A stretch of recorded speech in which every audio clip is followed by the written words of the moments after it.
നമസ്കാരം, ഞാൻ doctor Jithu Satheesh, family physician, Athreya hospital, Thrissur. Fall in elderly അഥവാ പ്രായമായവരിലെ വീഴ്ച. അതിൽ 2 കേസസും വീടുകളിൽ തന്നെയാണ് വീഴ്ചകൾ ഉണ്ടാകാറുള്ളത്. വീഴ്ചയ്ക്ക് ശേഷമുള്ള ഫിസിക്കൽ ആൻഡ് സൈക്കോളജിക്കൽ ഇമ്പാക്റ്റ് കാരണം ഇനിയും വീഴുമോ എന്നുള്ള പേടി കാരണം വീടിനുള്ളിൽ ഒതുങ്ങിപ്പോകുന്ന അവസ്ഥയാണ് കാണാറ്.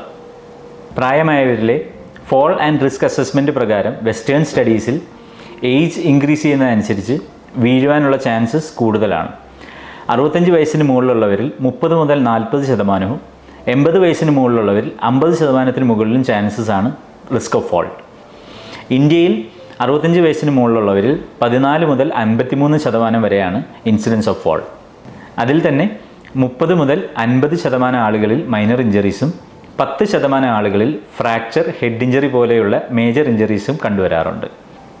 അപകടങ്ങൾ കാരണമുള്ള മരണങ്ങളിൽ 40% വീഴ്ച കാരണമുണ്ടാകുന്ന മരണങ്ങളാണ്. ഇങ്ങനെ സംഭവിക്കാതിരിക്കാൻ റിസ്ക് ഫാക്ടേഴ്സ് അഡ്രസ്സ് ചെയ്യുക എന്നുള്ളതാണ്. അതിൽ ഇതിനു മുന്നേ ഉണ്ടായ വീഴ്ച, കാലുകളിലുള്ള ബലക്കുറവ്, വയസ്സ്, രക്തക്കുറവ്, cognitive impairment, balance issues, arthritis, psychiatry മരുന്നുകൾ, സ്ട്രോക്ക് ഇതിനു മുന്നേ ഉണ്ടായിട്ടുള്ളവർ, ഓർത്തോസ്റ്റാറ്റിക് ഹൈപ്പോടെൻഷൻ, ഇതിൽ ഏതെങ്കിലും ഉണ്ടോ എന്നുള്ളത് ആദ്യം മനസ്സിലാക്കുക.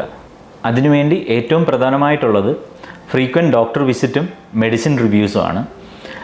വീടുകളിൽ നല്ല വെളിച്ചം ഉണ്ടാവുക, ക്ലട്ടർ ഫ്രീ ആയിട്ടുള്ള ഏരിയ പ്രൊവൈഡ് ചെയ്യുക, നടക്കുമ്പോൾ അസിസ്റ്റൻസ് ചെയ്യാനുള്ള വാക്കിംഗ് എയ്ഡ്, അപ്രോപ്രിയേറ്റ് ആയിട്ടുള്ള പാദരക്ഷകൾ, ബോൺ ഹെൽത്തിന് അപ്രോപ്രിയേറ്റ് ആയിട്ടുള്ള healthy balanced diet, strength improving ആയിട്ടുള്ള എക്സസൈസസ്, അഡിക്ഷൻസ് അവോയ്ഡ് ചെയ്യുക.